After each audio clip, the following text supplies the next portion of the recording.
Гостин во Република ТВ доцент доктор Вениамин Мајсторов, раководител на Институтот за патофизиологија и нуклеарна медицина. Добар ден, доктор Добар ден. Неодамна Институтот доби нова камера за попрецизно и побрзо дијагностицирање на малигните заболувања, срцеви и невролошки. Како оваа камера помага во дијагностицирањето на овие болести? Да, благодарам прво за поканата да учествувам во вашиот ценен неделник.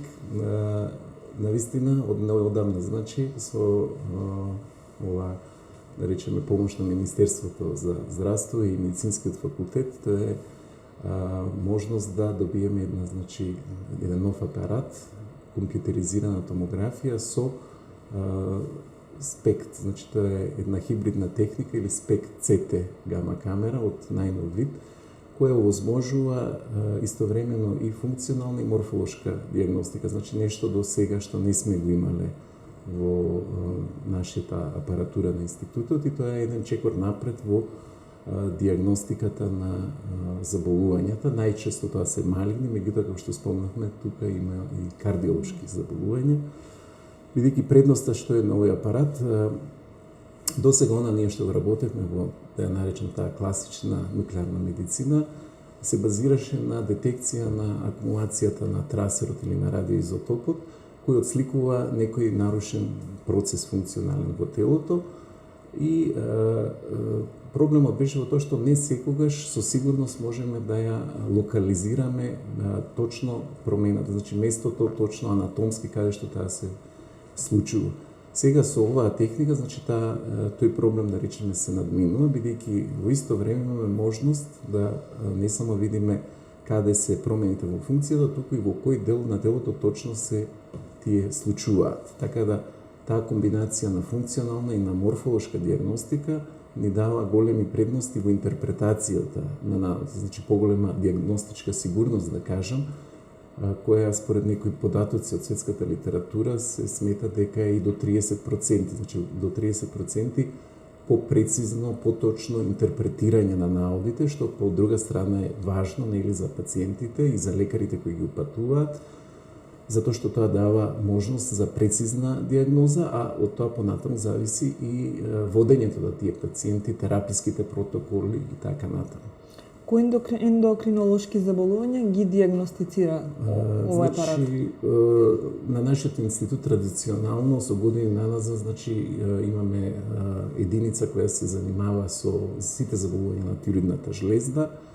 Практички и започнувањето на примената на изотопите во медицината воопшто, односно во нуклеарната медицина, е поврзано со тироидната жлезда, значи со скенирањето со радиоактивен јод од почетоците.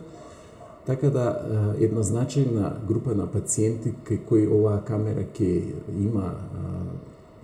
помогне, значи во додијагностицирањето, се пациентите со карцином на тироидната жлезда, кои и во светот, а и кај нас последниве години има тенденција на пораст. Значи, скоро да се дуплира бројот на пациенти со ова малигно заболување, иако тие во најголем број се со добар тек, сепак има и одредена група каде што прогнозата е лоша.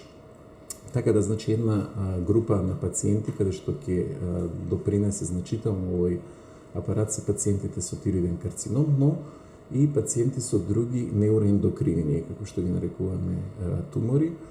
Тоа е една шаренолика група, да речам, на малигни заболувања, кои може да бидат лоцирани во разни делови на телото и релативно тешко се дијагностицираат. Значи, обично подолго временски период поминува додека се постави точната дијагноза.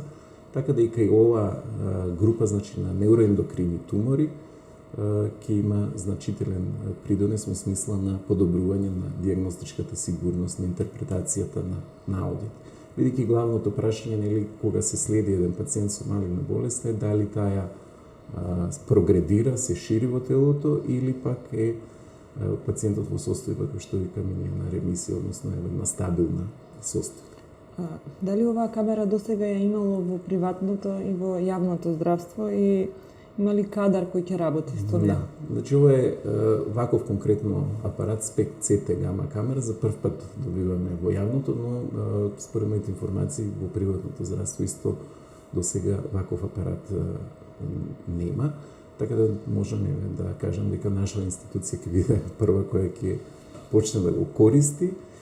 Што се однесува до вашето прашање за кадар, значи ние располагаме со кадар кој веќе бил на едукација, но и кој доправа ќе се едуцира. Значи, една колешка заминува сега за кратко време во Соединетите Американски држави, каде што имаме добра соработка со еден центар во Мичиген, во Ен Арбор.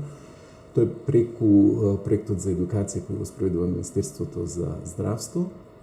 Значи, така ќе предстои еден месец, во септември ќе оди друга колешка, и независно од овие едукации кои ги спроведува Министерството за здравство, значи преку нашата проектна активност со Агенцијата за атомска енергија, дополнително значи ќе имаме едукација за уште 3 лекари и за 3 радиолошки технолози кои ќе во текот на годинава значи ќе се едуцираат во разни центри, во главно во Европа и во регион. Што велат вашите информации? Колку пациенти годишно имаат потреба од оваа здравствена услуга? Според она што го следиме ние како бројка, значи обично годишно негде се движи од 8 до 9.000 пациенти, бројката на оние кај кои е потребно некои испитување со радиоизотопи, значи кои се упатуваат за разни видови на скенирање. Најчесто тоа се најзастапени се, да речеме, скенот на скелет, потоа тироидните скенови, скенот на срце, миокардната перфузија, но и редица други, значи еве ги спомнавме невроендокрините тумори, бубрежната патологија исто така доста застапена, значи тоа се повеќе функционални испитувања. Најголем придонес секако ќе има значи кај малигните заболувања, меѓутоа и кај кардиолошките, бидејќи со оваа техника се овозможува исто така и во тој сегмент попрецизна, подобра дијагноза на неинвазивна на кардиоваскуларните заболувања. Со новиот апарат треба да се откријат, нели, како што спомнавме, малигните тумори на тироидата, на надбубрегот. За овие тумори малку се говори. Што велат вашите информации? Да, колку имаме, дали имаме некаква информација колку се заболени македонци имаат тумор на тироидната жлезда? Дали тој број расте? Спомнавте предходно. Да. Значи, тенденцијата и во светот и кај нас е на прогресија на тироидниот карцином. Повеќе фактори за тоа има. Еден од нив е раната дијагностика, бидејќи веќе, како што е општо познато, значи многу почесто се вршат испитувања, ултрасонографија, например, на вратот, каде што рано се откриваат тие промени во жлездата. Значи, еден од факторите секако е дијагностиката која е подобрена, понатаму или редовното одење на систематски прегледи или па заради други некои состојби случајно се откриваат тие промени. Меѓутоа има и други фактори, секако тука е зголемената изложеност на зрачење како еден важен, да речеме, фактор од околината на која населението е изложено, дали е тоа медицинска изложеност или немедицинска, значи тој фактор исто така битен. И редица други да не набројувам, меѓутоа констатацијата е дека секоја година ние имаме значи по 40 до 50 нови случаи на пациенти со тироиден карцином. И бидејќи кај оваа популација, да речем, преживувањето е долго, значи и следењето исто така е долго, бидејќи на тој начин практички доаѓа и до акумулирање на бројката на пациенти кои ние секојдневно значи ги обработуваме, ги третираме и ги следиме.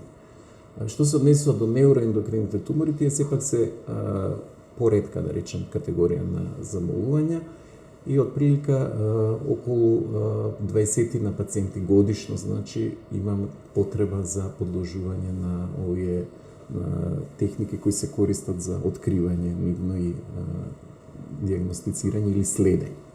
Какви други испитувања се вршат на институтот?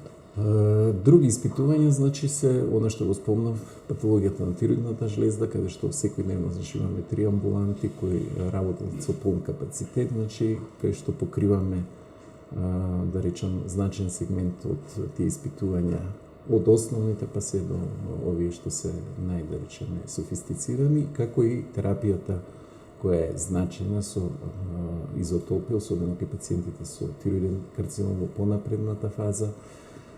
Понатаму, испитувањата, независно од ова што го работиме со спект ЦТ камерата, другиот дел се оние конвенционални нуклеарно-медицински испитувања кои течат, значи тука се испитувања, да спомнеме, кај деца, особено нефроуринарните инфекции, функционалната состојба на бубрезите, од малигните заболувања, скенот на скелет, скенот на срце, миокардната перфузија, белодробните исто така испитувања, особено белодробниот тромбоемболизам и редица други испитувања. Доктор Мајсторов, јас ви благодарам на гостувањето. Ви благодарам и вам на поканата.